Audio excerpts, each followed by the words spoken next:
ಹರೇ ರಾಮ.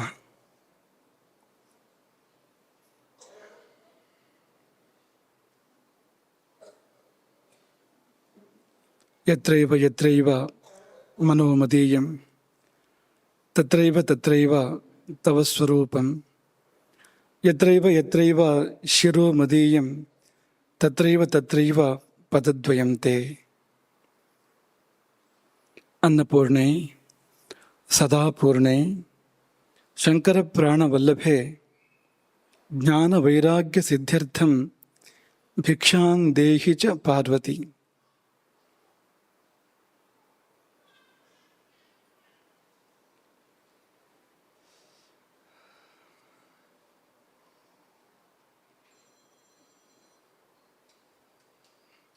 ಆಷಾಢ ಕೃಷ್ಣ ಪ್ರತಿಪದೆ,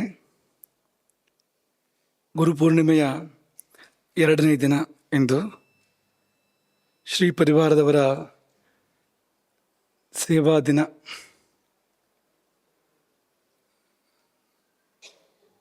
ಪರಿವಾರ, ಪೂರ್ವ ಪರಿವಾರ ಭಾವದಲ್ಲಿರುವಂಥವರು ಅವರೆಲ್ಲ ಇಲ್ಲಿ ಬಂದು ಸೇರಿರುವ ಹೊತ್ತು ಅನ್ನಬ್ರಹ್ಮ ಪ್ರವಚನ ಸರಣಿ, ಅನ್ನಂ ಬ್ರಹ್ಮ ಪ್ರವಚನ ಸರಣಿಯ ಮುಂದುವರಿಕೆ ಕೂಡ ಇದೇ ಸಮಯದಲ್ಲಿ ಆಗ್ತಾ ಇದೆ.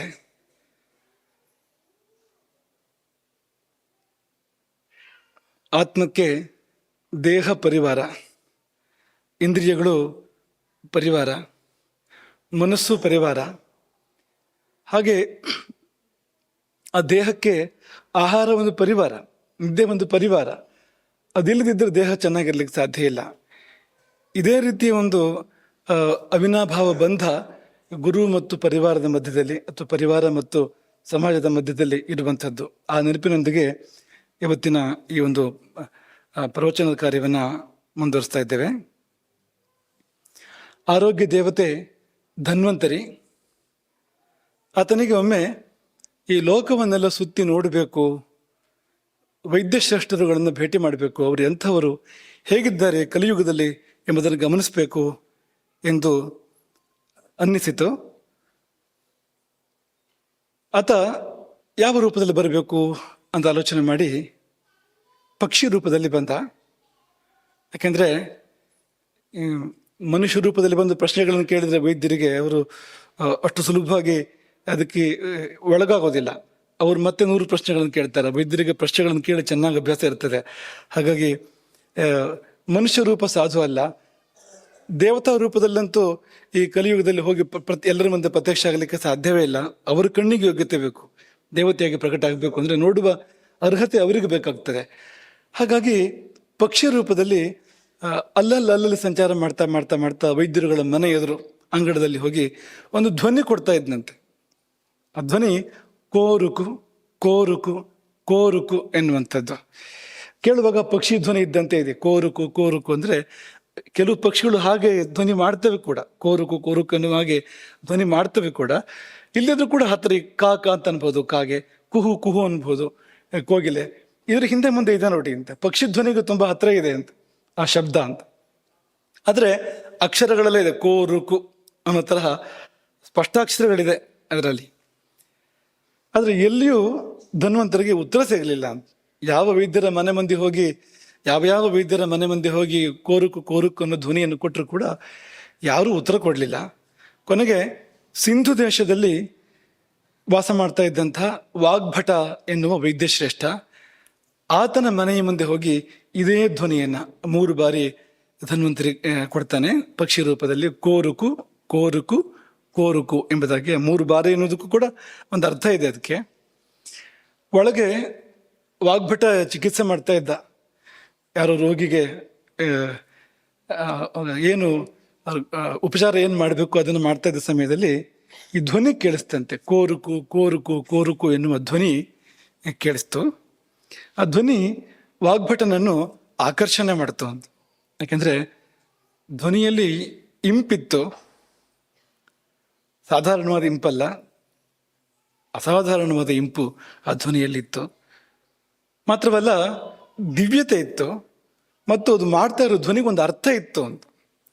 ಈ ಕೋರುಕು ಕೋರುಕು ಅನ್ನೋದನ್ನು ಬಿಡಿಸಿದ್ರೆ ಕಹ ಅರುಕು ಕಹ ಅರುಕು ಎನ್ನುವ ಒಂದು ಶಬ್ದ ಸಿಗ್ತದೆ ನಮಗೆ. ಅರುಕು ಅಂದರೆ ರೋಗವಿಲ್ಲದವನು, ಕಹ ಯಾರು ಅಂತ. ಕೋರುಕು ಅಂದರೆ ರೋಗವಿಲ್ಲದವನು ಯಾರು, ರೋಗವಿಲ್ಲದವನು ಯಾರು, ರೋಗವಿಲ್ಲದವನು ಯಾರು. ಪ್ರಶ್ನೆ 3 ಬಾರಿ ಪುನರಾವೃತ್ತಿಯಾಗಿದೆ. ಪಕ್ಷಿಗಳು ಇಂಥ ಶಬ್ದಗಳನ್ನು ಮಾತಾಡೋದುಂಟು. ಈ ಗಿಳಿ ಉದಾಹರಣೆಗೆ ರಾಮ ಅಂತ ಹೇಳುವಂಥದ್ದು, ಗಿಳಿರಾಮ ಅಂತಲೇ ಪ್ರಸಿದ್ಧಿ. ರಾಮ ಶಬ್ದವನ್ನು ಉಚ್ಚಾರಣೆ ಮಾಡ್ತದೆ ಗಿಳಿ, ಅಥವಾ ಹೋಗು ಬಾ ಅಂತೆಲ್ಲ ಗಿಳಿ ಹೇಳೋದುಂಟು ಅಂತ. ಹಾಗಾಗಿ ಅದು ಅಸಂಭವ ಅಂತಲ್ಲ. ಆದರೆ ಇನ್ನೊಂಚೂರು ಆ ಕೋ ರುಕು ಆ ರಾ ಅನ್ನೋದು ಉಚ್ಚಾರ ಮಾಡೋದು ಸುಲಭ ಅಲ್ಲ. ಚಿಕ್ಕ ಮಕ್ಕಳು ಲಾಮ ಅಂತ ಹೇಳೋದು, ಅವರು ರಾಮ ಅಂತ ಹೇಳೋದು ಬದಲಿಗೆ ಲಾಮ ಅಂತ ಹೇಗೆ ಅದು ಬೌದ್ಧರಲ್ಲಿ ದೊಡ್ಡ ಪದವಿ ಆಗ್ಬಿಟ್ಟಿದೆ, ಲಾಮ ಲಾಮ ಅಂತ. ಈ ರಾಮನಿಂದಲೇ ಹೋಗಿರುವಂಥದ್ದು ಲಾಮ, ಅದು ಬೇರೆ ಏನೂ ಅಲ್ಲ ಅದು. ಬೌದ್ಧರು ಅಂದರೆ ಪ್ರಾಕೃತ ಪ್ರಧಾನ, ಅವರ ಮಾಧ್ಯಮ ಪ್ರಾಕೃತ, ಸಂಸ್ಕೃತ ಅಲ್ಲ. ಆ ಪ್ರಾಕೃತದಲ್ಲಿ ಸ್ವಲ್ಪ ಲಾ ಆಗೋದು ಇದೆಲ್ಲ ಇದ್ದೇ ಇದೆ ಅಂತ. ಹಾಗಾಗಿ ನಮ್ಮ ರಾಮನೇ ಅಲ್ಲಿ ಹೀಗೆ ಲಾಮ ಆಗಿದ್ದಾನೆ ಅಂತ ಬೌದ್ಧರ ಮಧ್ಯದಲ್ಲಿ ಅಂತ. ಹಾಗಾಗಿ ಈ ಸ್ಪಷ್ಟಾಕ್ಷರ ಸಹಿತವಾಗಿರ್ತಕ್ಕಂಥ ಒಂದು ಪ್ರಶ್ನೆ, ವೈದ್ಯನನ್ನ ಕೇಳಬೇಕಾಗಿರ್ತಕ್ಕಂಥ ತುಂಬ ಸುಯೋಗ್ಯವಾದ ಪ್ರಶ್ನೆ ಇರ್ತಕ್ಕಂಥ ಧ್ವನಿಯನ್ನು ಕೇಳಿದಾಗ ವಾಗ್ಭಟನಿಗೆ ಸುಮ್ಮನೆ ಇರಲಿಕ್ಕೆ ಆಗಲಿಲ್ಲ ಅಂತ. ವಾಗ್ಭಟ ಮನೆಯೊಳಗಿಂದ ಹೊರಗೆ ಬರ್ತಾನೆ. ಹೊರಗೆ ಬಂದಾಗ ವಿಕಚ ಕುಸುಮ ಪರಿಪೂರ್ಣೆ ಪುಷ್ಪವೃಕ್ಷಕ್ಕೆ, ಒಂದು ಹೂವು ಬಿಡುವಂಥ ಮರ, ಹೂವು ಬಿಟ್ಟಿದೆ, ಅದು ಸಾಧ್ಯಂತ ಹೂವು ಬಿಟ್ಟಿದೆ. ಅದರ ಮೇಲೆ ಒಂದು ಸುಂದರವಾದ ಪಕ್ಷಿ ಕುಳಿತಿದೆ, ತುಂಬ ಮನೋಹರವಾಗಿರುವಂಥ ಒಂದು ಪಕ್ಷಿ ಅದರ ಮೇಲೆ ಕುಳಿತಿದೆ. ಕುಳಿತು ಈ 3 ಬಾರಿ ಅದನ್ನು ಪುನರುಚ್ಚಾರ ಮಾಡ್ತಾ ಇದೆ. ಕೋರುಕು ಕೋರುಕು ಕೋರುಕು ಎನ್ನುವುದನ್ನು ಉಚ್ಚರಿಸ್ತಾ ಇದೆ ಅಂತ. ಮೊದಲು ವಾಗ್ಭಟ ಅದಕ್ಕೆ ಉತ್ತರ ಕೊಡೋಕೆ ಹೋಗಲಿಲ್ಲ. ಅದರ ಬದಲಿಗೆ ಪಕ್ಷಿ ಧ್ವನಿ ಅಲ್ವಾ, ಪಕ್ಷಿಗೆ ಏನು ಬೇಕು ಅದನ್ನು ಮಾಡೋಣ ಅಂತ ಅಂದ್ಕೊಂಡು ಒಳಗಿಂದ ಒಂದಷ್ಟು ಹಣ್ಣು ನೀರು ಎಲ್ಲ ತಗೊಂಡು ಬಂದು ಪಕ್ಷಿ ಮುಂದೆ ಇಟ್ಟನಂತೆ. ಭಾರತೀಯರ ಸಂಪ್ರದಾಯ ಅದು. ಮನೆಗೆ ಯಾರು ಬಂದರೂ ನಾವು ಉಪಚಾರ ಮಾಡಬೇಕು, ಕಾಲಿಗೆ ಕೈಗೆ ನೀರು ಕೊಡಬೇಕು, ಹೊಟ್ಟೆ ತಂಪು ಮಾಡಬೇಕು, ಹೃದಯ ತಂಪು ಮಾಡಬೇಕು. ನಮ್ಮ ಧರ್ಮ. ಭಾರತೀಯರು ನಡ್ಕೊಂಡು ಬಂದಿದ್ದೇ ಹೇಗೆ ಅಂತ. ಪ್ರಾಣಿ ಪಕ್ಷಿಗಳು ಕೂಡ ಹೊರತಲ್ಲ ಅಂತ. ಮನೆ ಸುತ್ತಮುತ್ತ ಇರುವ ಪ್ರಾಣಿ ಪಕ್ಷಿಗಳಿಗೆ, ಕ್ರಿಮಿಕೀಟಗಳಿಗೆ ಬೇಕಾದದನ್ನು ಕೊಡಬೇಕಾಗಿರುವಂಥದ್ದು, ಜೀವನ ಯಾತ್ರೆಗೆ ಏನು ಬೇಕು ಅಂಥದ್ದನ್ನು ಕೊಡಬೇಕಾಗಿರುವಂಥದ್ದು ಪ್ರತಿಯೊಬ್ಬ ಗೃಹಸ್ಥನ ಧರ್ಮ. ಹೀಗಾಗಿ ಹಣ್ಣು ನೀರು ಎಲ್ಲ ತಂದು ಕೊಟ್ಟನಂತೆ ವಾಗ್ಭಟ. ಮುಟ್ಲೇ ಇಲ್ಲ, ಯಾವುದನ್ನು ಮುಟ್ಲಿಲ್ಲ. ಕಿಂತು ತದಗೃಹೀತ್ವೈವ ಸ ವಿಹಗ ಪುನರಪಿ ತಾನೇ ವಾನಯೋಗಾನ್ ಪರ್ಯಪೃಚ್ಛತು. ಅದು ಯಾವುದನ್ನು ಮುಟ್ಟದೆ ಮತ್ತೆ ಕೋರುಕು ಕೋರುಕು ಕೋರುಕು ಎಂಬುದಾಗಿ ಧ್ವನಿ ಮಾಡ್ತು ಅಂತ. ಆಗ ವಾಗ್ಭಟನಿಗೆ ಅರ್ಥ ಆಯಿತು, ಇದಕ್ಕೆ ಹಣ್ಣು ಬೇಡ ನೀರು ಬೇಡ, ಪ್ರಶ್ನೆಗೆ ಉತ್ತರ ಬೇಕು. ಇದೆ ವಾಗ್ಭಟನಲ್ಲಿ ಆ ಪ್ರಶ್ನೆಗೆ ಉತ್ತರ ಕೊಡ್ತಾನೆ. ಅದೆಷ್ಟು ಅರ್ಥಗರ್ಭಿತವಾಗಿ ಪ್ರಶ್ನೆಗಳನ್ನು ಕೇಳ್ತೋ. 3 ಶಬ್ದ, ಒಂದೇ ಶಬ್ದ, ಅದು 3 ಬಾರಿ ಪುನರಾವರ್ತಿ ಆಗ್ತಾ ಇದೆ, ಕೋರುಕು ಕೋರುಕು ಕೋರುಕು ಅಂತ.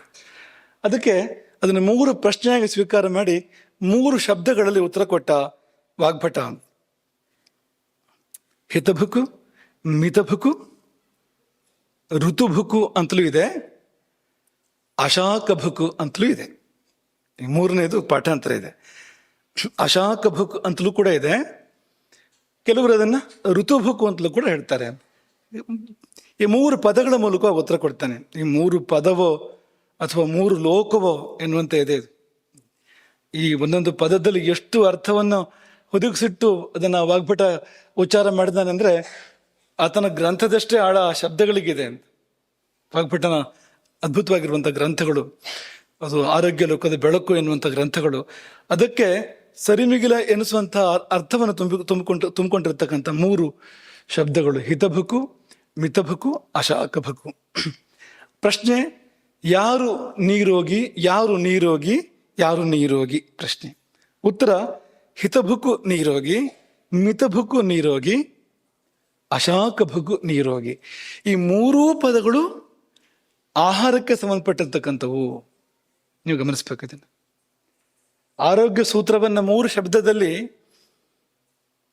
ವಾಗ್ಭಟ ನಿರೂಪಿಸುವಾಗ 3 ಶಬ್ದಗಳಲ್ಲಿ ಭೋಜನವನ್ನು ತಂದಿದ್ದಾನೆ ಅವನು. 3 ಸೇರಿಸಿ ಒಂದೇ ಮಾತಲ್ಲಿ ಹೇಳೋದಾದ್ರೆ, ಊಟ ಸರಿಯಾಗಿ ಮಾಡೋನು, ಊಟ ಸರಿಯಾಗಿ ಮಾಡುವನೇ ಆರೋಗ್ಯವಂತ. ನೋಡಿ, ಇದು ಒಂದನ್ನು ಸರಿಯಾಗಿ ತಿಳ್ಕೊಂಡ್ರೆ ಸಾಕು ಅಂತ. ಎಲ್ಲಿದೆ ನಮ್ಮ ದೀರ್ಘಾಯುಸ್ಸು, ಎಲ್ಲಿದೆ ನಮ್ಮ ಆರೋಗ್ಯ, ಶಕ್ತಿ, ಉತ್ಸಾಹ ಅನ್ನೋದೆಲ್ಲ ಅರ್ಥ ಆಗ್ತದೆ ನಮಗೆ. ಹಿತಭುಕು, ಮಿತಭುಕು, ಅಶಾಕಭುಕು. ಏನು ಹಾಗಂದ್ರೆ ಅದಕ್ಕೆ ಋತುನ್ ದಿನ ಪಾಠ ಮಾಡಬೇಕು. ಏನು ಹಾಗಂದ್ರೆ ಅಂತ ಅನ್ನೋದಕ್ಕೆ ಅದನ್ನು ಸಂಕ್ಷೇಪ ಹೇಳೋದಾದ್ರೆ, ಹಿತಭುಕು ಅಂದ್ರೆ ಹಿತವಾದುದನ್ನು ಸೇವಿಸುವವನು, ಮಿತಭುಕು ಮಿತವಾಗಿ ಸೇವಿಸುವವನು, ಋತುಭುಕು ಅಂದ್ರೆ ಸಕಾಲದಲ್ಲಿ ಸೇವಿಸುವವನು. ನಮ್ಮಲ್ಲಿ ಕೆಲವರು ತುಂಬಾ ಗಾಬರಿಯಲ್ಲಿದ್ದಾರೆ, ಏನೇನು ಬಿಡೋಕೆ ಹೇಳ್ತಾರೋ ಇನ್ನು ಗುರುಗಳು ಅಂತ. ನಮಗೆ ಅದು ವಾಪಸ್ ಬಂದು ಮುಟ್ತಾ ಇದೆ. ಅದು ಅಂದ್ರೆ ಅವರವರೊಳಗೆ ಮಾತಾಡ್ಕೊಳ್ಳುವಂಥದ್ದು, ಇನ್ನು ಏನೇನು ಬಿಡ್ಬೇಕಾಗ್ತದೋ ಈ ಚಾತುರ್ಮಾಸ್ಯ ಸಮಯದಲ್ಲಿ ಅಂತ ಒಂದು ವಿಷಾದ. ಅರ್ಜುನ ವಿಷಾದ ಯೋಗ ಅಂತ, ನಾವು ವಿಷಾದ ಯೋಗದಲ್ಲಿ ಒಂದಷ್ಟು ಜನ ಇರೋದು ನಮ್ಮ ಗಮನಕ್ಕೆ ಬರ್ತಾ ಇದೆ. ನೀವು ತಿಳ್ಕೊಳ್ಬೇಕಾಗಿದ್ದು ಏನಂದ್ರೆ, ನೀವು ಬಿಡೋ ವಿಷಯ ಆಮೇಲೆ ನೋಡ್ಬೋದಂತೆ, ಆದ್ರೆ ಮೊದಲು ಎಷ್ಟು ತಿನ್ನೋದು ಮತ್ತು ಯಾವಾಗ ತಿನ್ನೋದು, ಇದು ಎರಡನ್ನ ಅರ್ಥ ಮಾಡ್ಕೊಂಡ್ರೆ ಅದರಲ್ಲೇ ತುಂಬಾ ಸುಧಾರಣೆ ಆಗೋಕ್ಕೆ ಸಾಧ್ಯ ಇದೆ. ಆರೋಗ್ಯ ಮತ್ತು ಬದುಕೆ. ಈಗ ಏನನ್ನು ತಿನ್ಬೇಕು ಅನ್ನೋದೆಷ್ಟು ಮುಖ್ಯವೋ ಅಷ್ಟೇ ಮುಖ್ಯವಾಗಿರುವಂಥದ್ದು ಎಷ್ಟು ತಿನ್ಬೇಕು, ಯಾವಾಗ ತಿನ್ಬೇಕು, ಹೇಗೆ ತಿನ್ಬೇಕು ಅಂತ. ಈ ಉಳಿದ ಪ್ರಶ್ನೆಗಳಿಗಾರು ನೀವು ಉತ್ತರ ಕಂಡ್ಕೊಳ್ಬೇಕಲ್ವಾ. ತಿನ್ನೋದನ್ನೇ ಸಕಾಲಕ್ಕೆ ತಿನ್ಬಹುದಲ್ಲ, ಪ್ರಮಾಣಬದ್ಧವಾಗಿ ತಿನ್ಬಹುದಲ್ಲ. ವಿಷವಾದರೂ ಕೂಡ ಪ್ರಮಾಣಬದ್ಧವಾಗಿ ಸೇವನೆ ಮಾಡಿದಾಗ ಜೀರ್ಣ ಆಗ್ತದೆ. ವಿಷವೇ ಆದರೂ ಕೂಡ, ವಿಷ ಅಂದ್ರೆ ಏನು, ಜೀರ್ಣ ಆಗದೆ ಇರುವಂಥದ್ದು ಅಂತ. ಅದು ಕೂಡ ಪ್ರಮಾಣಬದ್ಧವಾಗಿ ಕಾಲಬದ್ಧವಾಗಿ ಸೇವನೆ ಮಾಡಿದ್ರೆ ಜೀರ್ಣ ಆಗೋದಕ್ಕೆ ಸಾಧ್ಯತೆಗಳಿದೆ, ಅವಕಾಶಗಳಿದೆ ಅಂತ. ಆದರೆ ಪ್ರಮಾಣ ಮೀರಿದಾಗ ಅಮೃತವೂ ವಿಷ ಆಗ್ಬೋದು. ಅಜೀರ್ಣೇ ಭೋಜನಂ ವಿಷಂ ಅಂತ ಹೇಳ್ತಾರಲ್ವಾ. ಜೀರ್ಣ ಆಗದೆ ಇದ್ದಿದ್ದಕ್ಕೆ ವಿಷ. ಹಾಗೆ ಜೀರ್ಣ ಆಗದೆ ಇದ್ರೆ ನೀವು ಹಾಲೇ ಆಗಲಿ, ಬೇಕಾದ್ರೆ ತುಪ್ಪವೇ ಆಗಲಿ, ಹಣ್ಣುಗಳೇ ಆಗಲಿ, ಎಷ್ಟಾದ್ರೂ ತಿನ್ಬೋದು. ಹಾಗಾದ್ರೆ ಇದೆಲ್ಲ ಒಳ್ಳೆ ವಸ್ತುಗಳು ಅಂತ ಎಷ್ಟು ಬೇಕಾದ್ರೂ ತಿನ್ಬೋದ ಅಂದ್ರೆ ಎಷ್ಟು ಬೇಕಾದ್ರೂ ತಿನ್ನೋ ಹಾಗಿಲ್ಲ. ಯಾವ್ಯಾವಾಗಲೂ ತಿನ್ಬೋದಾ ಅಂದ್ರೆ, ನೀವು ಬೆಂಗಳೂರಿನಲ್ಲಿ ಮೊನ್ನೆ ನಮ್ಮ ಮಠದ ಉದ್ಘಾಟನೆ ಇತ್ತು. ಒಂದು ಕೆಲವು ಭಾಗದ ನವೀಕರಣ ಆಗಿತ್ತು, ಉದ್ಘಾಟನೆ ಇತ್ತು. ಬೆಳಗಿನ ಜಾವ ಮುಹೂರ್ತ ಇತ್ತು. ಹಾಗೆ 4 ಗಂಟೆ ಹೊತ್ತಿಗೆ ನಾವು ಬೆಂಗಳೂರಲ್ಲಿ ಪ್ರಯಾಣ ಮಾಡ್ತಾ ಇದ್ವು. ಯಾರು ಇರ್ಲಾರು ಅಂತ ನಮ್ಮ ಅನಿಸಿಕೆ. ನೋಡಿದ್ರೆ ಈ ಅನ್ನದ ಅಂಗಡಿಗಳ ಮುಂದೆ ಈ ಸಾಲು ಸಾಲು ಜನರು ಅಂತ. ಕೆಲವಾರು ಅನ್ನದ ಅಂಗಡಿಗಳು, ಎಲ್ಲ ಅನ್ನದ ಅಂಗಡಿಗಳಲ್ಲ, ಕೆಲವಾರು ಅನ್ನದ ಅಂಗಡಿಗಳ ಮುಂದೆ. ಅದು 4 ಗಂಟೆ ಅನ್ನದ ಅಂಗಡಿ ಅಂತಲೇ ಕೆಲವಿದೆ ಅಂತ ಕಾಣ್ತಿದೆ ಬಹುಶಃ. ಅದು ಅಷ್ಟೊತ್ತಿಗೆ ಜೋರು ನಡೆದಿದೆ ಸಮಾರಾಧನೆ ಅಂತ. ಆ ಹೊತ್ತಿಗೆಲ್ಲ ಏನ್ ತಿಂದ್ರೂ ವಿಷ ಆಗ್ಬೋದು ಅದು ಅಂತ. ಈ 4 ಗಂಟೆಗೆಲ್ಲ ಎಂಥ ಒಳ್ಳೆ ವಸ್ತುವೇ ಆದ್ರೂ ಕೂಡ ಅದು ವಿಷ ಆಗ್ಲಿಕ್ಕೆ ಸಾಧ್ಯ ಇದೆ ಅಂತ. ಹಾಗಾಗಿ ಈಗ ನೀವು ಏನನ್ನು ತಿನ್ಬೇಕು ತಿನ್ನಬಾರ್ದು ಅನ್ನೋದೆಷ್ಟು ಮುಖ್ಯವೋ ಅಷ್ಟೇ ಮುಖ್ಯ ಎಷ್ಟು ಹೊತ್ತಿಗೆ ತಿನ್ನೋದು ಅಂತ. ತಿನ್ನೋದನ್ನೇ ಅದು ಯಾವ ಸ್ಥಿತಿಯಲ್ಲಿ ಇದ್ದಾಗ ತಿನ್ನೋದು ಅಂತ. ಈಗ ನಿನ್ನೆ ಮಾಡಿದೆ ಅಂತ ಅನ್ಕೊಳ್ಳಿ, ನಿನ್ನೆ ಬೇಯಿಸಿದೆ ಅಂತ ಇವತ್ತು ತಿನ್ನೋದಾ, ಮಧ್ಯಾಹ್ನ ಬೇಯಿಸಿದೆ ಸಾಯಂಕಾಲ ತಿನ್ನೋದಾ, ಈ ಪ್ರಶ್ನೆಗಳಿದೆ ಅಂತ.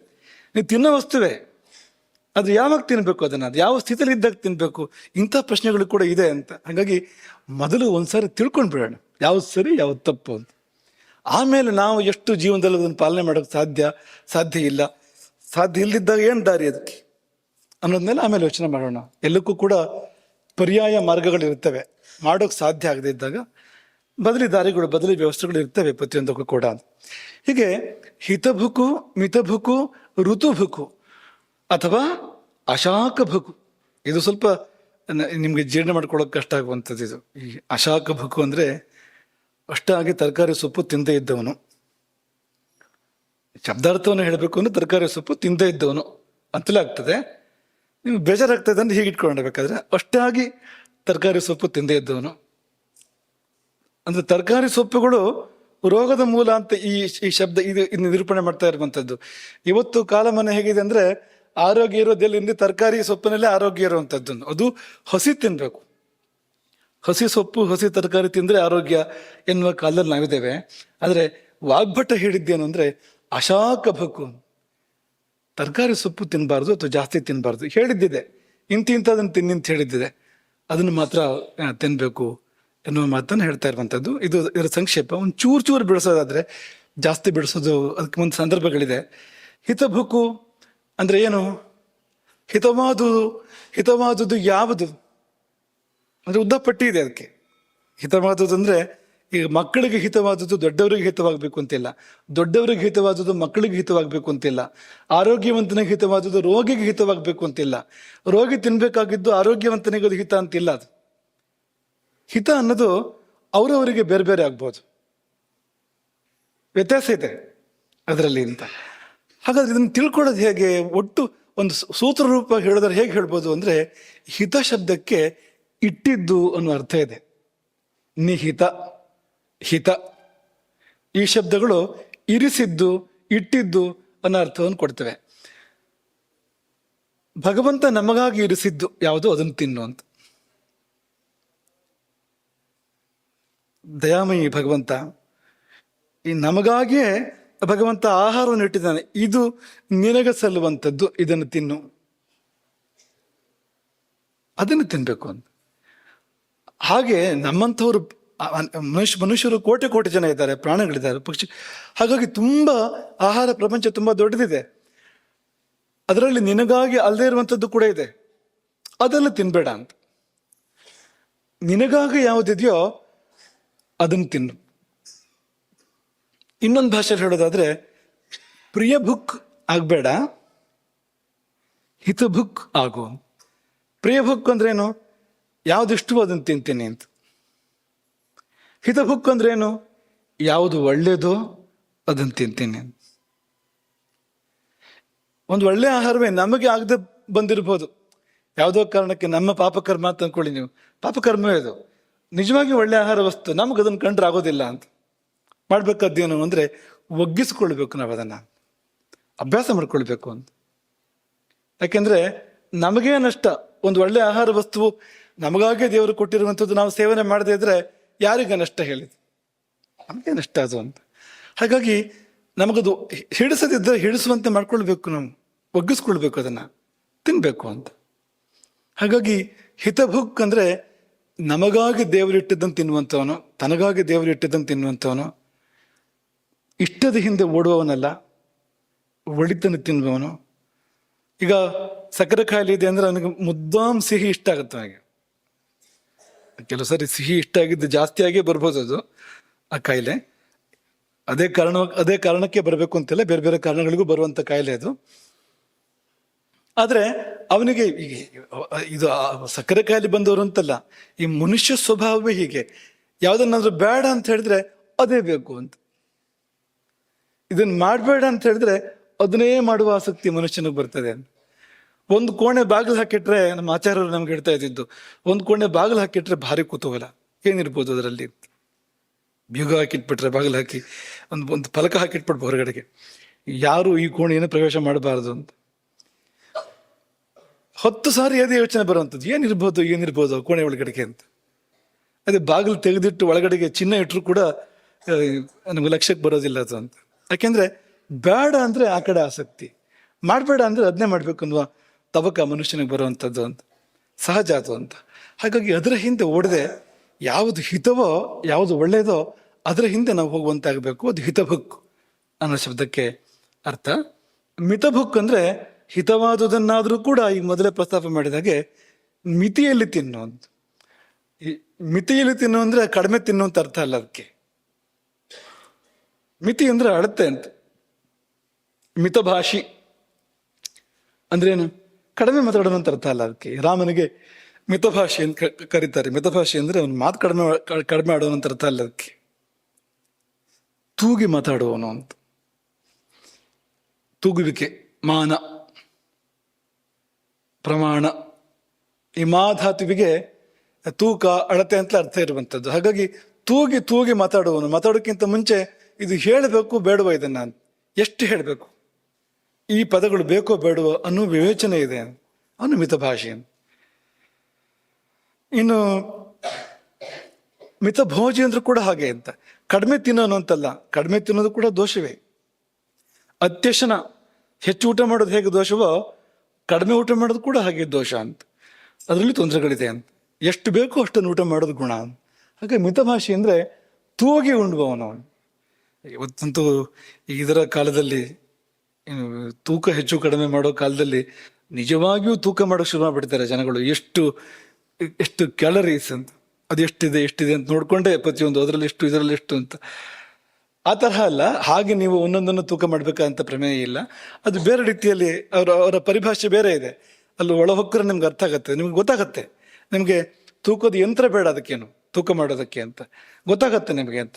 ನಿಮ್ಮ ಹೊಟ್ಟೆನೇ ನಿಮ್ಗೆ ತೂಗಿ ಹೇಳುತ್ತೆ ನಿಮಗೆ ಅದು ಎಷ್ಟು ಬೇಕು ಬೇಡ ಅನ್ನೋದಕ್ಕೆ ಸೂಚನೆಗಳನ್ನು ಕೂಡ ಕೊಡುತ್ತೆ. ಅದು ಸಾಕು, ನಿಲ್ಲಿಸು, ಬೇಕು, ಇನ್ನು ಎಲ್ಲದಕ್ಕೂ ವ್ಯವಸ್ಥೆ ಇಲ್ಲೇ ಇದೆ ಶರೀರದಲ್ಲಿ, ಹೊರಗಡೆ ಬೇರೆ ಯಾವುದು ಕೂಡ ಬೇಕಾಗೋದಿಲ್ಲ. ಹಾಗಾಗಿ ಮಿತಭುಕ್ ಅಂದರೆ ಒಳ್ಳೆಯದನ್ನೇ ಆದರೂ ಕೂಡ ಅದರ ಮಿತಿಯಲ್ಲೇ ತಿನ್ನಬೇಕು, ಅತಿಯಾಗಿ ತಿನ್ನಬಾರ್ದು. ಅತಿಯಾದರೆ ಅಮೃತವೋ ವಿಷ, ಅದು ಒಂದು ಗಾದೆ ಇದೆ. ಅಜೀರ್ಣ ಭೋಜನ ವಿಷಮ್ ಅಂತಂದಿದೆ.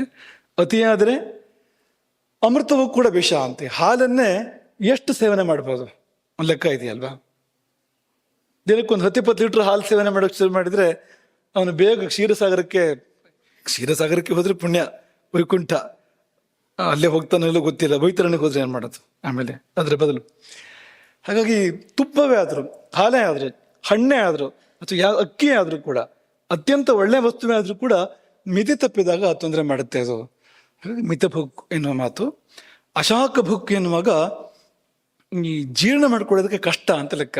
ಈ ತರಕಾರಿ ಸೊಪ್ಪು ಇದೆಯಲ್ಲ, ಜೀರ್ಣ ಆಗೋದಕ್ಕೆ ಕಷ್ಟ ಅಂತ ಲೆಕ್ಕ. ಇದು ಒಂದು ಪಟ್ಟಿನ ಕೊಡ್ತಾರೆ ಅವರು, ಈ ಪತ್ರ, ಪುಷ್ಪ, ಕಾಂಡ, ಇದು ಎಲ್ಲ ಪಟ್ಟಿನ ಕೊಡ್ತಾರೆ ಅವರು. ಒಂದಕ್ಕಿಂತ ಒಂದು ಜೀರ್ಣ ಮಾಡ್ಕೊಳ್ಳೋದು ಕಷ್ಟ ಅಂತ ಒಂದು ಪಟ್ಟಿನ ಕೊಡ್ತಾರೆ. ಅದರಲ್ಲಿ ಅವರು ಯಾವುದು ಜೀರ್ಣ ಆಗಲಿಲ್ವೋ ಅದೇ ಕಾಯಿಲೆಗಳ ಮೂಲ ಅಂತ. ನಾವು ಊಟ ಮಾಡಿದ್ರಲ್ಲಿ ಯಾವ ಅಂಶ ಜೀರ್ಣ ಆಗದೆ ಉಳಿತೋ ಅದೇ ಎಲ್ಲ ರೋಗಗಳ ಮೂಲ ಎಂಬುದಾಗಿ ಬಲ್ಲವರ ಅಭಿಮತ.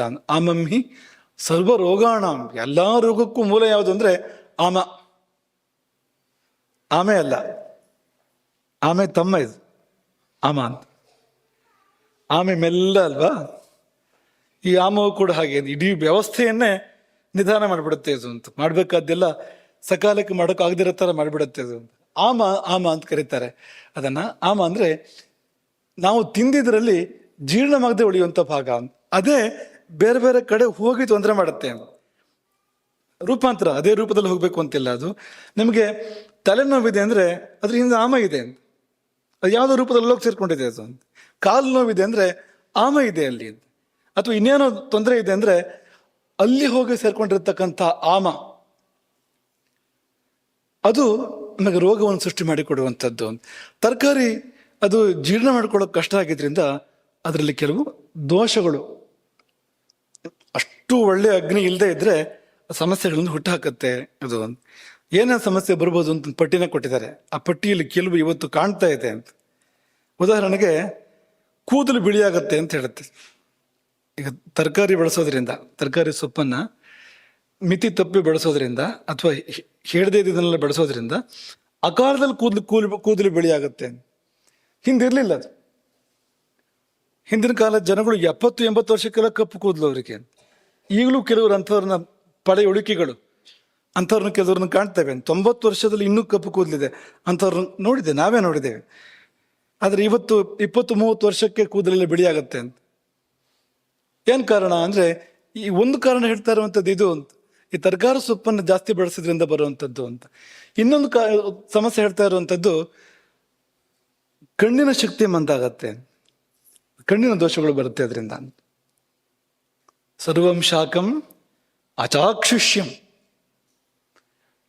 ಈ ಜಾತಿಯೇ ಕಣ್ಣಿಗೆ ತೊಂದರೆ ಮಾಡುವಂಥದ್ದು. ತರಕಾರಿ ಸೊಪ್ಪಿಗೆ ಜಾತಿಯೇ ಅಚಾಕ್ಷುಷ್ಯಂ, ಕಣ್ಣಿಗೆ ತೊಂದರೆ ಮಾಡುವಂಥದ್ದು ಅಂತ.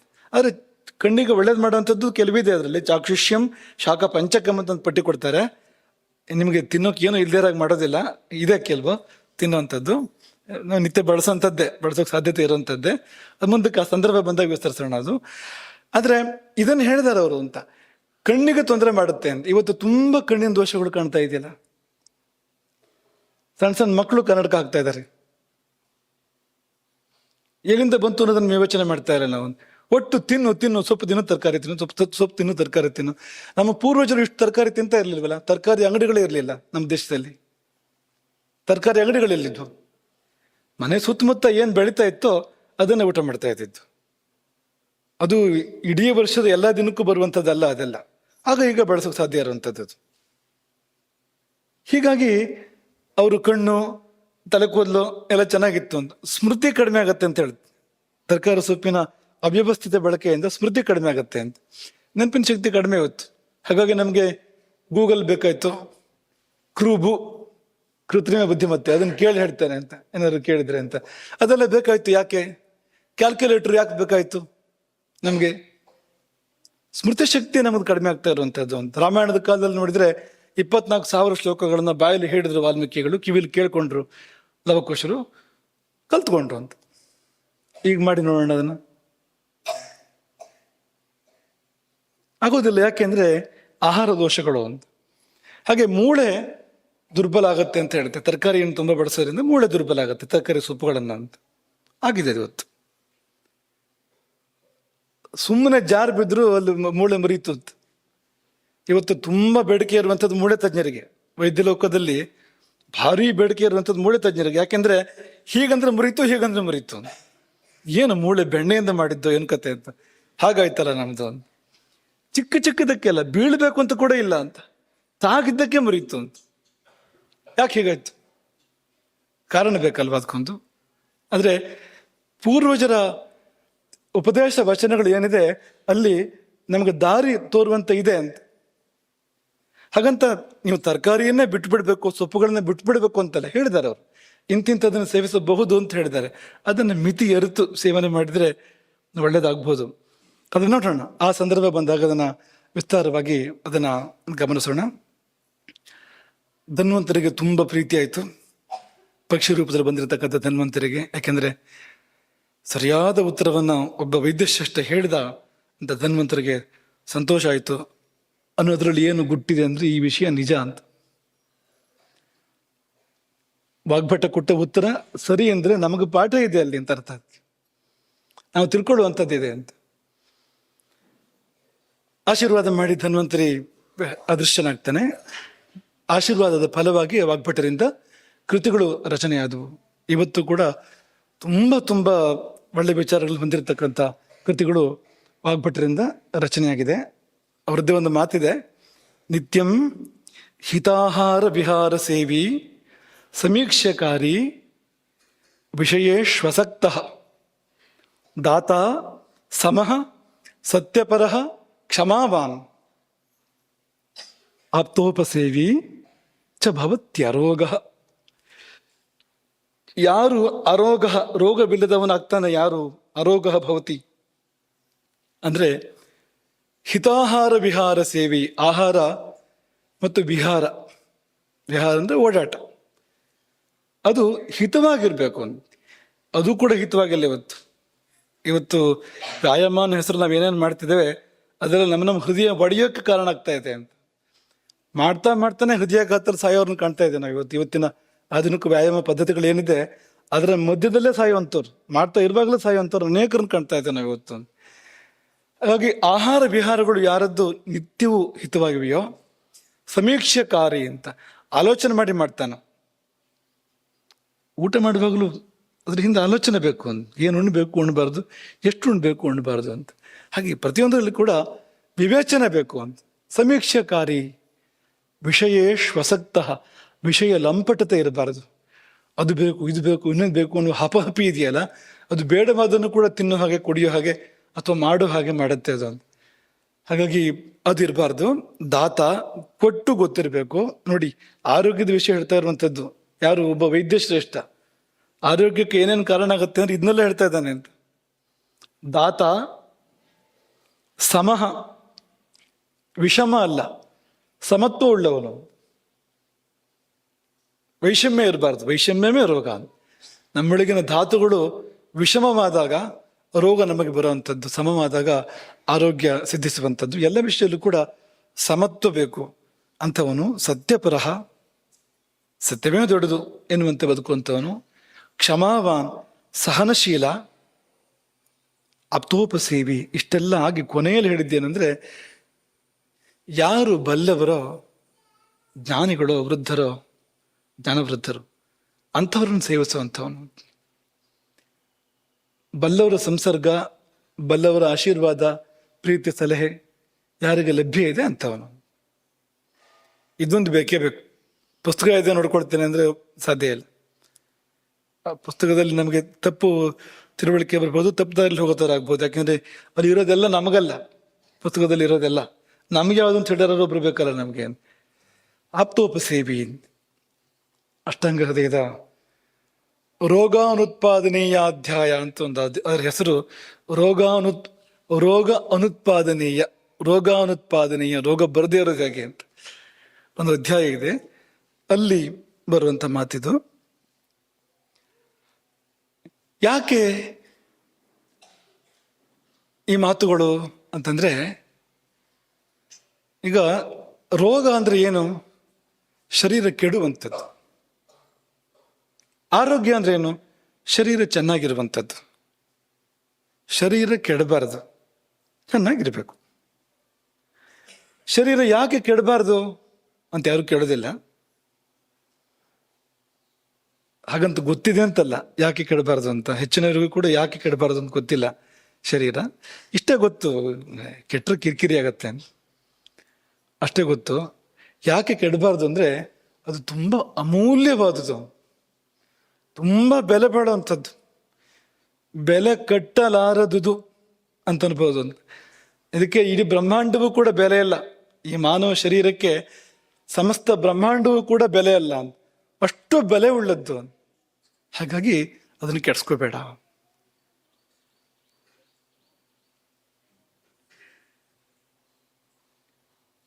ಅಷ್ಟೇನಾ ಅಂದ್ರೆ ಚರಕರು ಹೇಳ್ತಾರೆ ಅಷ್ಟೇ ಅಲ್ಲ, ನೀ ಏನೇ ಸಾಧನೆ ಮಾಡಬೇಕು ಅಂದ್ರೂ ನಿಂಗೆ ಆರೋಗ್ಯ ಬೇಕು. ಧರ್ಮ ಸಾಧನೆ ಮಾಡ್ತೀಯೋ, ಶರೀರ ಮಾಧ್ಯಮ ಖಲು ಧರ್ಮ ಸಾಧನಂ ಕಾಳಿದಾಸ ಹೇಳಿದ್ದು. ಧರ್ಮ ಸಾಧನೆಗೆ ಮೊಟ್ಟ ಮೊದಲು ಯಾವ್ದು ಬೇಕು ಅಂದ್ರೆ ಶರೀರ ಅಂತ. ಅದನ್ನೇ ಹಾಳು ಮಾಡ್ಕೊಂಡು ಏನ್ ಸಾಧನೆ ಮಾಡ್ತೀಯ ನೀನು? ಕೆಲವರು ಸಾಧನೆ ಮಾಡ್ತೇನೆ ಅಥವಾ ಇನ್ನೊಂದು ಮಾಡ್ತೇನೆ ಅಂತ ಶರೀರವನ್ನೇ ಹಾಳು ಮಾಡ್ಕೊಳ್ತಾರೆ. ತಿಳುವಳಿಕೆ ಇಲ್ಲದೆ ಮಾಡೋದ್ರ ಮೂಲಕವಾಗಿ ದೇಹವನ್ನೇ ಹಾಳು ಮಾಡ್ಕೊಳ್ತಾರೆ. ಹಾಗೆಲ್ಲ ಮಾಡ್ಕೋಬಾರದು ಅಂತ. ಶರೀರ ಮಾಧ್ಯಮ ಖಲು ಧರ್ಮ ಸಾಧನಂ ಕಾಳಿದಾಸನ ಕುಮಾರ ಸಂಭವ ಕಾವ್ಯ ಇದು. ಶಿವನ ಮಾತು, ಶಿವ ಹೇಳುವಂಥದ್ದು, ಪಾರ್ವತಿಗೆ ಶಿವ ಹೇಳುವಂಥದ್ದು, ಮಾರುವೇಷದ ಶಿವ ಹೇಳುವಂಥದ್ದು. ಶರೀರ ಮಾಧ್ಯಮ ಖಲು ಧರ್ಮ ಸಾಧನಂ. ಧರ್ಮ ಸಾಧನೆ ಮಾಡಬೇಕು, ಶರೀರವನ್ನು ಚೆನ್ನಾಗಿ ಇಟ್ಕೋಬೇಕು.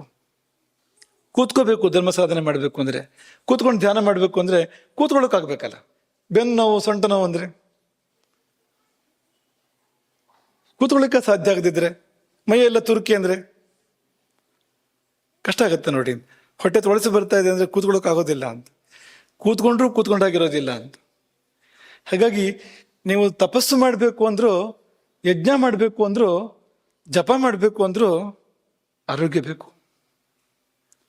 ಅರ್ಥ, ಹಣ ಸಂಪಾದನೆ ಮಾಡಬೇಕು. ಹಣ ಮಾತ್ರ ಅಲ್ಲ, ಸಾಮಗ್ರಿಗಳು, ಸುಖವಾಗಿರ್ಲಿಕ್ಕೆ ಏನೇನು ಸಾಮಗ್ರಿಗಳು ಬೇಕು ಅದಕ್ಕೆಲ್ಲ ಸೇರಿ ಅರ್ಥ ಅಂತ ಹೆಸರು.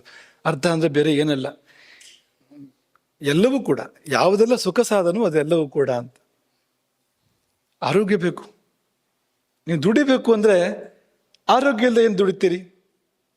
ಕಾಮ, ಸುಖ ಅನುಭವಿಸ್ಬೇಕು ಅಂದ್ರೂ ಕೂಡ ಆರೋಗ್ಯ ಬೇಕು ಅಲ್ವಾ?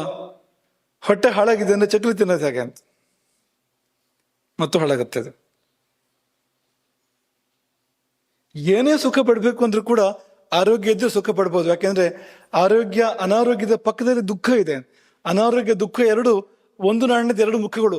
ನಿಮ್ಗೆ ದುಃಖ ಕೊಡದೇ ಇದ್ರೆ ಅನಾರೋಗ್ಯವೇ ಅಲ್ಲ ಅದು. ರೋಗ ದುಃಖ ಎರಡು ಕೂಡ ಒಂದೇ. ಅದು ಈ ರೂಪ ಆ ರೂಪ ಅಂತ ಮಾತ್ರ ಅದು ಅಂತ. ಹಾಗಾಗಿ ಅದು ಬಂತು ಅಂದ್ರೆ ಅದು ದುಃಖ ಕೊಡ್ತಾ ಇರ್ಲೇಬೇಕಲ್ಲ, ನಿಮ್ ಜೊತೆಲಿ ಇರ್ಲೇಬೇಕಲ್ಲ ಅದು ಅಂತ. ಸುಖವಾಗಿರೋಕೆ ಹೇಗೆ ಸಾಧ್ಯ? ಹಾಗಾಗಿ ಧರ್ಮವೋ ಅರ್ಥವೋ ಕಾಮವೋ, ನೀವು ಒಳ್ಳೆ ದಾರಿಯಲ್ಲಿ ಸಾಗಬೇಕು ಅಂದ್ರೆ ಆರೋಗ್ಯ ಬೇಕು, ಶರೀರ ಬೇಕು, ಅದೇ ಧರ್ಮ ಅಂದ್ರೆ. ಅಥವಾ ಒಂದಷ್ಟು ಸಂಪಾದನೆ ಮಾಡಬೇಕು, ನೆಮ್ಮದಿಯಾಗಿ ಬೇಕಾಗ್ತಕ್ಕಂಥ ಸಂಗತಿಗಳನ್ನ ಅಂದ್ರೆ ಆರೋಗ್ಯ ಬೇಕು. ಸುಖ ಪಡಬೇಕು ಅಂದ್ರೆ ಆರೋಗ್ಯ ಬೇಕು. ರೋಗ ತಸ್ಯ ಅಪಹರ್ತಾರಹ. ಆರೋಗ್ಯವನ್ನ ಈ ರೋಗಗಳು ಅಪಹರಣ ಮಾಡಿಬಿಡ್ತವೆ. ಶ್ರೇಯಸ್ಸು ಜೀವಿತಸ್ಯ ಚ. ಶ್ರೇಯಸ್ಸನ್ನು ಅಪಹರಣ ಮಾಡ್ತವೆ ಆರೋಗ್ಯಗಳು. ಏನೋ ಒಂದು ಒಳ್ಳೇದಾಗ್ತಿತ್ತು, ಕಾಯಿಲೆ ಬಂದಿದ್ದರಿಂದ ಆಗಲಿಲ್ಲ ಅದು. ಜೀವಿತಸ್ಯ ಚ ಅಂತ ಕೊಟ್ಟ ಕೊನೆಯದಾಗಿ ಬದುಕನ್ನು ಕೂಡ ಮುಗಿಸ್ಬಿಡ್ತವೆ ರೋಗಗಳು. ಹಾಗೆ ಇದನ್ನ ಬೆಳೆಯೋಕೆ ಬಿಟ್ರೆ ಧ್ವಂಸ ಮಾಡಿಬಿಡ್ತವೆ ನಮ್ಮನ್ನೇ ಅಂತ. ಹಾಗಾಗಿ ಚರಕರು ಹೇಳಿದ್ದು ಹಿತಾಶಿ ಸ್ಯಾತ್ ಮಿತಾಶೀ ಸ್ಯಾತ್ ಕಾಲಭೋಜಿ ಜಿತೇಂದ್ರಿಯ. ಹಿತಾಶೀ ಸ್ಯಾತ್, ಹಿತವನ್ನು ಉಣ್ಣುವವನಾಗು. ಮಿತಾಶೀ ಸ್ಯಾತ್, ಮಿತವಾಗಿ ಉಣ್ಣುವವನಾಗು. ಕಾಲಭೋಜಿ, ಯಾರು ಕಾಲಭೋಜಿ ಆಗ್ತಾನೋ ಅವನು ಕಾಲಭೋಜಿ ಆಗ್ತಾನೆ. ಅಂದ್ರೆ ಹೇಗಿದೆ? ಯಾರು ಕಾಲಭೋಜಿ ಆಗ್ತಾನೋ ಅವನು ಕಾಲಭೋಜಿ ಆಗ್ತಾನೆ. ಅಂದ್ರೆ ಹೇಗೆ? ಕಾಲಭೋಜಿ ಅಂದ್ರೆ ಕಾಲಕ್ಕೆ ಸರಿಯಾಗಿ ಊಟ ಮಾಡ್ತಕ್ಕಂಥವನು ಅವನು ಕಾಲಭೋಜಿ ಅಂದ್ರೆ ಕಾಲವನ್ನೇ ಗೆಲ್ತಾನ, ಅವನು ಕಾಲವನ್ನೇ ತಿಂದ್ಬಿಡ್ತಾನ ಅವನು. ಜಿತೇಂದ್ರಿಯ, ಇಂದ್ರಿಯಗಳು ಹತೋಟಿಲಿರಬೇಕು. 3 ಕಾರಣವಂತೆ ಮನುಷ್ಯ ಪತನಗೊಳ್ಳೋದಕ್ಕೆ.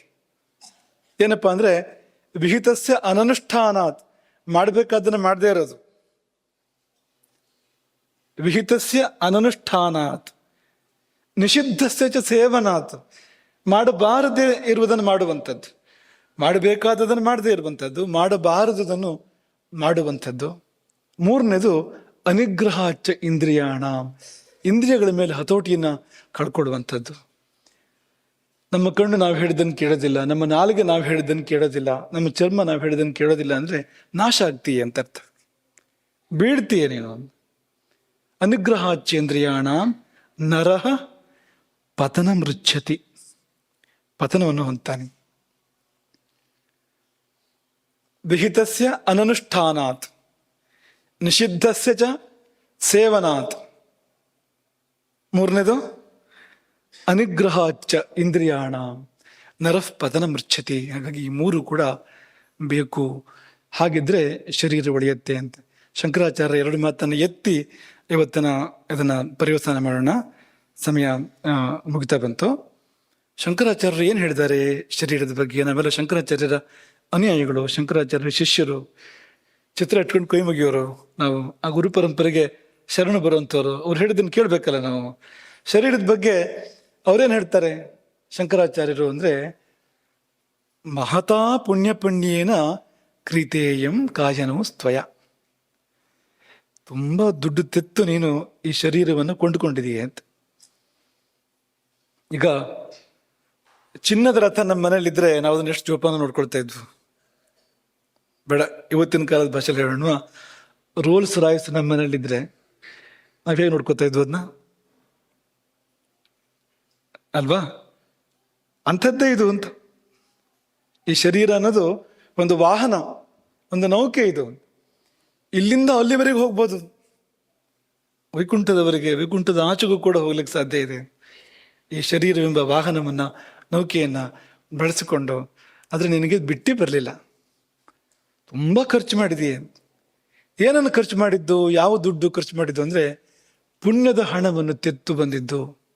ಸಣ್ಣ ಪುಣ್ಯ ಅಲ್ಲ, ಬಹುದೊಡ್ಡ ಪುಣ್ಯ, ದೊಡ್ಡದರಲ್ಲಿ ದೊಡ್ಡದು, ಪುಣ್ಯದ ರಾಶಿ, ಪುಣ್ಯ ಪರ್ವತ, ಪುಣ್ಯ ಸಾಗರ ಅಂತ ಕರಿಬಹುದು. ಅಷ್ಟೆಲ್ಲ ಪುಣ್ಯವನ್ನು ತೆತ್ತು ಈ ಶರೀರವನ್ನು ಕೊಂಡ್ಕೊಂಡೆ. ಈಗ ಏನ್ ಮಾಡ್ತಾ ಇದೀಯ? ಮೊದಲನೇ ಪ್ರಶ್ನೆ, ಶರೀರವನ್ನು ಬಳಸ್ತಾ ಇದೀಯಾ? ಯಾವುದಕ್ಕೋಸ್ಕರ ಶರೀರವನ್ನು ನೀನು ಖರೀದಿ ಮಾಡಿದ್ಯೋ, ಪಡ್ಕೊಂಡ್ಯೋ, ಅದಕ್ಕೆ ಬಳಸ್ತಾ ಇದೀಯಾ? ಅದಕ್ಕಿಂತ ಮುಂಚಿನ ಪ್ರಶ್ನೆ, ಇಟ್ಕೊಂಡಿದೀಯ ಚೆನ್ನಾಗಿ ಅದನ್ನ ಅಂತ.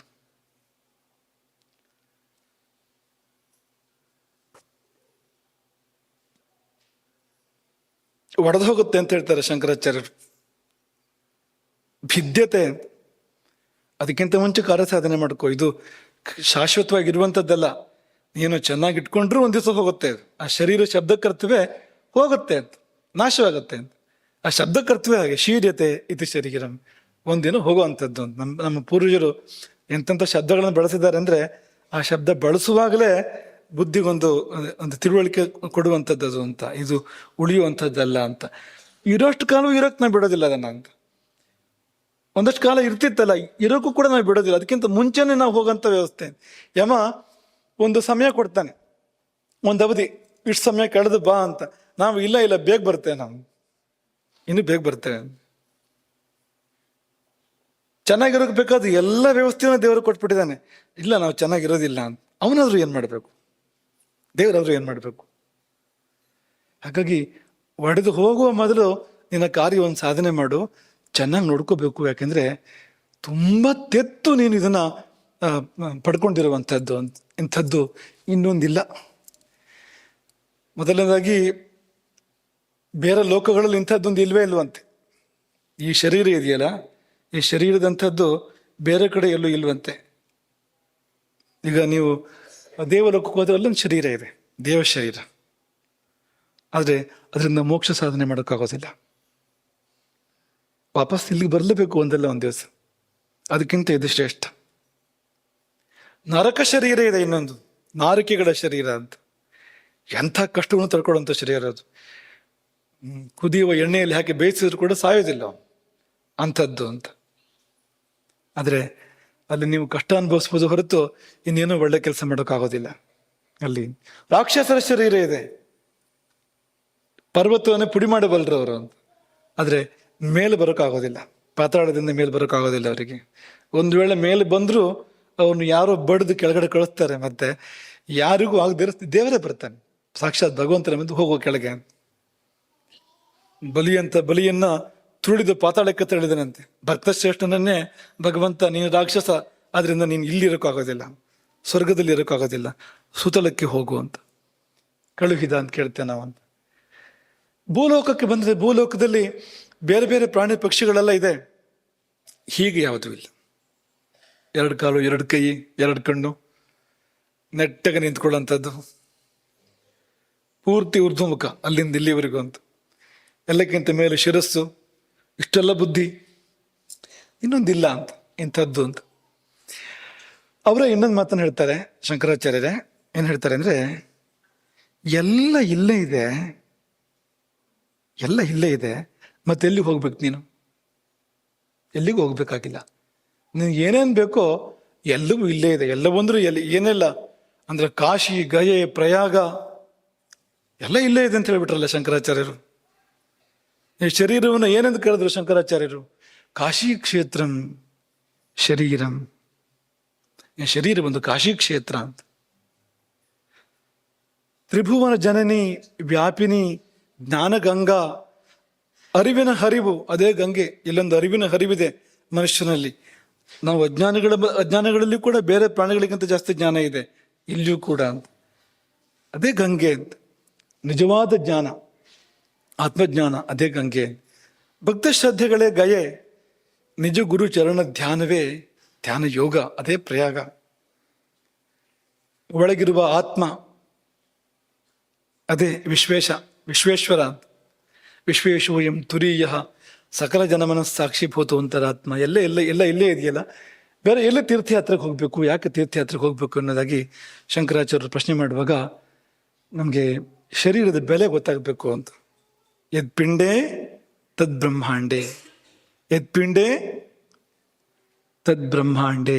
ಏನಲ್ಲ, ಯದ್ ಬ್ರಹ್ಮಾಂಡೇ ತದ್ ಪಿಂಡೇ ಅಂತ ಹೇಳಿಲ್ಲ, ಯದ್ ಪಿಂಡೇ ತದ್ ಬ್ರಹ್ಮಾಂಡೇ. ಇಲ್ಲಿ ಏನಿದೆಯೋ ಅದೇ ಹೊರಗಡೆ ಇರುವಂಥದ್ದು. ಪ್ರಪಂಚದಲ್ಲಿ ಸೃಷ್ಟಿಯಲ್ಲಿ ಏನೇನಿದೆ ಅಂತ ನೀವು ಭಾವಿಸ್ಬೋದೋ ಇಲ್ಲೇ ಇರೋದು ಯಾವುದೋ ಅಲ್ಲ ಅದು ಅಂತ. ಈ ದೇಹದೊಳಗೆ ಇಲ್ಲೇ ಇರುವಂಥದ್ದು ಯಾವುದೋ ಹೊರಗಡೆಗಿಲ್ಲ ಅಂತ. ಎಲ್ಲವೂ ಇಲ್ಲೇ ಇದೆ. ಇಲ್ಲೇ ಸ್ವರ್ಗ ಇದೆ, ಇಲ್ಲೇ ಪಾತಾಳ ಇದೆ, ಎಲ್ಲೇ ಯಕ್ಷಲೋಕ, ಗಂಧರ್ವಲೋಕ, ಅಪ್ಸರಲೋಕ ಇದೆ, ಇಲ್ಲ ವೈಕುಂಠ ಇದೆ, ಕೈಲಾಸ ಇದೆ, ಎಲ್ಲವೂ ಇಲ್ಲೇ ಇದೆ. 14 ಲೋಕಗಳು ಇಲ್ಲೇ ಇದೆ. ಚರಾಚರ ಸೃಷ್ಟಿಯಲ್ಲಿ ಏನೆಲ್ಲ ಇರ್ಬೋದೋ ಎಲ್ಲವೂ ಇಲ್ಲೇ ಇದ್ದ ಮೇಲೆ ಅದನ್ನು ಪಡ್ಕೊಳ್ಳೋಕೆ ದಾರಿಗಳು ಕೂಡ ಇದ್ದಾವೆ ಅಂತ. ಎಲ್ಲವನ್ನೂ ಪಡ್ಕೊಳ್ಬೋದು. ಈ ಮನುಷ್ಯ ಶರೀರ ಬಂದ ಮೇಲೆ ಪಡ್ಕೊಳ್ಳೋಕ್ಕಾಗದೇ ಇರುವಂಥದ್ದು ಯಾವುದೂ ಇಲ್ಲ. ಎಲ್ಲವನ್ನೂ ಪಡ್ಕೊಳ್ಬೋದು. ಸೃಷ್ಟಿಯಲ್ಲಿ ಏನೆಲ್ಲ ಇದೆಯೋ ಅದೆಲ್ಲವನ್ನೂ ಪಡ್ಕೊಳ್ಬೋದು. ಹಾಗೆ ಬೇರೆ ಎಲ್ಲೂ ಕೂಡ ಸಾಧ್ಯ ಇಲ್ಲ, ಬೇರೆ ಯಾವ ಶರೀರದಲ್ಲೂ ಸಾಧ್ಯ ಇಲ್ಲ. ಆದರೆ ನಮಗದ್ರ ಬೆಲೆ ಗೊತ್ತಿಲ್ಲ. ಹಿತ್ತಲ ಗಿಡ ಮದ್ದಲ್ಲ ಅಂತ. ಹಾಗಾಗಿ ಈ ಆಹಾರದ ವಿಷಯದ ಪ್ರವಚನ ಅಂದ್ರೆ ಅರ್ಥ ಏನು ಅಂದರೆ ಏನಿಲ್ಲ, ಚೆನ್ನಾಗಿ ಇಟ್ಕೊಳ್ಬೇಕು. ಇದನ್ನು ನಮ್ಮ ಶರೀರವನ್ನು ನಾವು ಚೆನ್ನಾಗಿ ಇಟ್ಕೊಳ್ಬೇಕು, ಅದನ್ನು ಹಾಳು ಮಾಡ್ಕೊಳ್ಬಾರ್ದು. ಅದಕ್ಕೆ ತುಂಬ ಮುಖ್ಯವಾದ ಸಾಧನ ವಾಗ್ಭಟರ ಪ್ರಕಾರ ಆಹಾರ. ಧನ್ವಂತರಿ ಒಪ್ಪಿದ್ದು ಹಿತಭುಕು ಮಿತಭುಕು. ಮೂರನೇದು ಯಾವುದು? ಅಥವಾ ಋತುಭುಕ್. ಅದರಲ್ಲಿ ಯಾವ್ದು ಹೇಳ್ತೀರಿ ಅಂತ ಒಂದು ಕುತೂಹಲ ಇತ್ತು. ನೀವು ಋತುಭುಕ್ ಅಂತ ಹೇಳ್ತೀರೋ ಅಶಾಕ ಬುಕ್ ಅಂತ ಹೇಳ್ತೀರೋ? ಯಾಕೆಂದ್ರೆ ನೀವು ತರಕಾರಿ ಮೇಲೆ ವಿಪರೀತ ಮೋಹ ಇದ್ರೆ ಆವಾಗ ಮತ್ತೊಂದು ಅರ್ಸ್ಕೋತೀರಿ, ಋತುಭುಕ್ ಅಂತ ಅರ್ಸ್ಕೋತೀರಿ ಅಲ್ಲಿ. ಆದರೆ ನೀವು ಇಲ್ಲಿ ಅಶಾಖ ಭುಕ್ ತೆಗೆದು ಋತು ಭುಕ್ ಅಂತ ಮಾಡ್ಬೋದು. ಅದು ಬೇರೆ ಕಡೆಗೆ ಶಾಖೇನ ವರ್ಧತೆ ವ್ಯಾಧಿ ಅಂತ ಹೇಳಿದ್ದಾರೆ. ಅದನ್ನೇನು ಮಾಡೋದು? ಶಾಖೇನ ವರ್ಧತೆ ವ್ಯಾಧಿ, ಇದನ್ನ ಅರ್ಥ ಬಿಡಿಸಿಡೋದನ್ನು ಬೇಡ ನಮಗೆ. ಶಾಖೇನ ವರ್ಧತೆ ದೇಹ ಅಂತ ಹೇಳಿಲ್ಲ ಅವರು, ಶಾಖೇನ ವರ್ಧತೆ ಆರೋಗ್ಯಂ ಅಂತ ಹೇಳಿಲ್ಲ. ಮತ್ತೇನು ಹೇಳಿದ್ದಾರೆ? ಶಾಖೇನ ವರ್ಧತೆ ವ್ಯಾಧಿ ಸರ್ವಂ ಶಾಖಮಚಾಕ್ಷುಷ್ಯಂ. ಇದನ್ನೆಲ್ಲ ಏನು ಮಾಡ್ತೀರಿ? ಹಾಗಾಗಿ ವಿವೇಚಿಸಿ ಊಟ ಮಾಡಬೇಕು. ಇದರರ್ಥ ಎಲ್ಲವನ್ನೂ ಬಿಡಬೇಕು ಅಂತಲ್ಲ, ಅಲ್ಲೂ ಕೂಡ ಎಲ್ಲವನ್ನು ಬಿಡಬೇಕಾದ ಯಾವುದೂ ಇಲ್ಲ. ಪ್ರತಿಯೊಂದರಲ್ಲಿ ಉಪಾದೇಯ ಹೇಯ ರೆಡಿ ಇರ್ತದೆ. ಹೇಯ ಅಂದರೆ ಬಿಡುವಂಥದ್ದು, ಉಪಾದೇಯ ತೆಗೆದುಕೊಳ್ಳುವಂಥದ್ದು. ಅಲ್ಲಿಯೂ ಕೂಡ ಇದೆ. ಸೊಪ್ಪು ತರಕಾರಿಯಲ್ಲೂ ಕೂಡ ನಾವು ತೆಗೆದುಕೊಳ್ಳುವಂಥದ್ದು, ಸ್ವೀಕಾರ ಯೋಗ್ಯವಾಗಿರುವಂಥದ್ದು ಇದೆ. ಅಲ್ಲಿಯೂ ಕೂಡ ಅಲ್ಲಿಯೂ ಜೀರ್ಣವಾಗುವಂಥದ್ದು, ಜೀರ್ಣವಾಗಿ ನಮಗೆ ತುಂಬ ಒಳ್ಳೇದು ಮಾಡುವಂಥದ್ದಿದೆ. ಆದರೆ ಮೂರ್ಖತನದಿಂದ ಸುಮ್ಮನೆ ಗತಾನುಗತಿಕೋ ಲೋಕ ಅಂತ ಹೇಳಿದಾಗೆ ಅವ್ರು ಮಾಡಿದ್ರು ನಾನು ಮಾಡ್ತೀನಿ. ವಿದೇಶದವ್ರು ಹೇಳಿದ್ರು ತರಕಾರಿ ತಿನ್ನಿ, ಸೊಪ್ಪು ತಿಂತೀನಿ ನಾವು ಅಂತ. ಆಮೇಲೆ ಬಂದಿದ್ದು ತರಕಾರಿ ಅಂಗಡಿಗಳು ಇಲ್ಲಿಗೆ. ವಿದೇಶಿಯರ ಪ್ರಭಾವ ಜಾಸ್ತಿ ಆದಮೇಲೆ ನಮ್ಮಲ್ಲಿ ದಿನಾ ತರಕಾರಿ ತೊಗೊಂಡು ಬಾ ಅಂತ, ಪ್ರತಿನಿತ್ಯ ತರಕಾರಿ ತೊಗೊಂಡು ಬರಬೇಕು ಅಂತ ಯಾವಾಗ ಶುರುವಾಯಿತು ಅಂದರೆ ನಂತರ ಶುರುವಾಯಿತು, ಅದಕ್ಕಿಂತ ಮುಂಚೆ ಇಲ್ಲ ಅಂತ. ಈಗ ನಮ್ಮಲ್ಲಿ ಉದಾಹರಣೆಗೆ ಈ ನಮ್ಮ ದಕ್ಷಿಣೋತ್ತರ ಕನ್ನಡ ಜಿಲ್ಲೆಗಳನ್ನು ತಗೊಂಡ್ರೆ, ಮಲೆನಾಡು ಕರಾವಳಿ ತಗೊಂಡ್ರೆ, ಸಾಮಾನ್ಯವಾಗಿ ಊಟಕ್ಕೆ ಮೊದಲು ಹಿಂದಿನ ಕಾಲದಲ್ಲಿ ಬಳಸ್ತಾ ಇದ್ದಿದ್ದು ಯಾವುದು ಅಂದರೆ ತಂಬಳಿ ಮಾಡ್ತಾ ಇದ್ರು, ತರಕಾರಿ ಬೇಡ ಅದಕ್ಕೇನು, ಗೊಜ್ಜು ಮಾಡ್ತಾ ಇದ್ರು ಅಲ್ವಾ, ತರಕಾರಿ ಬೇಡ ಸಾರು ಮಾಡ್ತಾ ಇದ್ರು. ಇಂತಹದ್ದು ಅನೇಕ ಇದೆ ಅಂತ. ತರಕಾರಿ ಬೇಕಾಗೋದಿಲ್ಲ ಎನ್ನುವಂಥದ್ದೇ ಅನೇಕ ಇದೆ ಅಂತ, ತುಂಬ ಇದೆ, ಸುಮಾರು ಹೆಸರುಗಳಿದೆ. ಅಂದರೆ ತರಕಾರಿ ಬೇಡದೆ ಮಾಡಿದಿರುವಂಥ ಅನೇಕ ಹೆಸರುಗಳಿದೆ ಅಂತ. ಬಳಸುವಾಗಲೂ ಕೂಡ ಯಾವುದನ್ನು ಬಳಸಬೇಕು ಅನ್ನೋ ವಿವೇಚನೆಯನ್ನು ನಾವು ಚೆನ್ನಾಗಿಟ್ಕೊಂಡ್ರೆ ನಾವು ಚೆನ್ನಾಗಿರ್ಬೋದು, ದೇಹವನ್ನು ನಾವು ಉಳಿಸ್ಕೊಳ್ಬೋದು. ದೇವರು ನಮ್ಮನ್ನು ಶಪಿಸೋದಿಲ್ಲ. ಇಂಥದ್ದೊಂದು ಒಳ್ಳೆಯ ಶರೀರವನ್ನು ಕೊಟ್ಟೆ, ನೀನು ಅದನ್ನು ಹಾಳು ಮಾಡಿಕೊಂಡೆ, ನೀನು ಅದನ್ನು ಉಳಿಸ್ಕೊಳ್ಳಿಲ್ಲ ಎಂಬುದಾಗಿ ಭಗವಂತ ನಮ್ಮನ್ನು ಶಪಿಸುವಂತೆ ಆಗೋದಿಲ್ಲ. ಇನ್ನೊಂದು ಸತಿ ನಿನಗೆ ಇದನ್ನು ಕೊಡೋದಿಲ್ಲ ಅಂತ ಹೇಳುವಂತೆ ಆಗೋದಿಲ್ಲ. 84 ಲಕ್ಷ ಶರೀರಗಳು ದಾಟಬೇಕು ಇಲ್ಲಿಗೆ ಬರಬೇಕಾದ್ರೆ, ಈ ಮನುಷ್ಯ ಶರೀರ ಬರಬೇಕಾದ್ರೆ ಅದ್ರ ಹಿಂದಕ್ಕೆ 84 ಲಕ್ಷ ರೀತಿಯ ಶರೀರಗಳನ್ನ ಸ್ವೀಕರಿಸಿ ಅಲ್ಲಿ ಏನೂ ಅವಕಾಶ ಇಲ್ಲ ಸಾಧನೆಗಳಿಗೆ. ಅದೆಲ್ಲವನ್ನೂ ದಾಟಿ ಇಲ್ಲಿಗೆ ಬರಬೇಕು. ಎಣ್ಣೆ ಬಂದಾಗ ಕಣ್ಣು ಮುಚ್ಕೊಂಡಂತ ಹಾಗೆ ಇಲ್ಲಿ ಬಂದ ಮೇಲೆ ನಾವು ಇದನ್ನು ಹಾಳು ಮಾಡ್ಕೊಂಡಿದ್ದೆ ಜೀವನ ಅಂತ ಅನ್ನೋ ಥರ ಜೀವನ ಬದುಕಿಬಿಟ್ರೆ, ಮನಸ್ಸೋ ಇಚ್ಛೆ ತಿನ್ನು ಕುಡಿ ಏನೂ ಯೋಚನೆ ಮಾಡಬೇಡ ಅನ್ನೋ ಥರ ಬದುಕಿಬಿಟ್ರೆ ಅಂತಹ ಮೂರ್ಖತನ ಬೇರೆ ಯಾವುದೂ ಇಲ್ಲ.